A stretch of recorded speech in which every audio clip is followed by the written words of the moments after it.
ಕನ್ನಡ ಜಿಲ್ಲೆಯ ಮುಂಡಂಗೋಡು ಪಟ್ಟಣದ ತಾಲೂಕು ಕ್ರೀಡಾಂಗಣದಲ್ಲಿ 80ನೇ ಸ್ವಾತಂತ್ರ್ಯೋತ್ಸವದ ಅಂಗವಾಗಿ ಧ್ವಜಾರೋಹಣ ನೆರವೇರಿಸಿ ಮಾತನಾಡಿದ ತಹಶೀಲ್ದಾರ್ ಎಸ್.ಎ. ಪ್ರಸಾದ್ ಸ್ವತಂತ್ರ ಚಳುವಳಿಯ ಪರಂಪರೆಯನ್ನ ಎಂದಿಗೂ ಮರೆಯಬಾರದು ಎಂದಿದ್ದಾರೆ.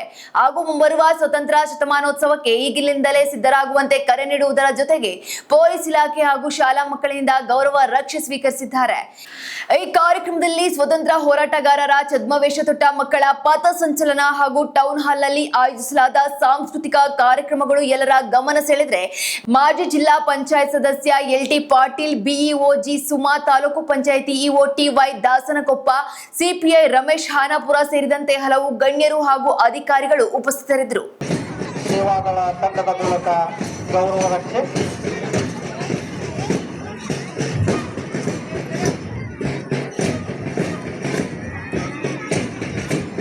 ಮುಂಡಗೋಡದ ಮೌಲಾನಾ ಆಜಾದ್ ಶಾಲೆಯ ರಿಜ್ವಾನ್ ಕಲಗಟ್ಟಿಗೆ ಅವರ ನೇತೃತ್ವದಲ್ಲಿ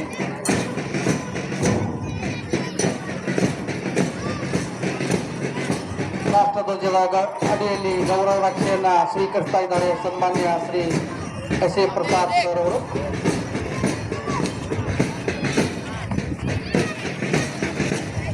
ಎಚ್.ಪಿ.ಎಸ್.